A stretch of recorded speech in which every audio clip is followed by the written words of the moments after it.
How to get raccoon in Grow a Garden Roblox. So let's get started. So to get the raccoon, you can hatch it using the night eggs, which you could have bought during the Blood Moon event. However, that event is over, and the current event now is the bee event. So there's no way to hatch the raccoon anymore. So the only way to get the raccoon now is to trade it from people by simply just gifting. So you can actually give pets in this game, and that's the way to trade. So you can ask people to trade for them, the raccoons and stuff. And that is how you can get the raccoon. Simply trade them.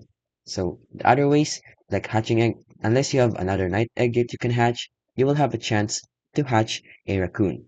But other than that, there's no possible way to get the raccoon directly from the game, but instead you can get it from the players. And that's how you can get the raccoon in Grow Garden.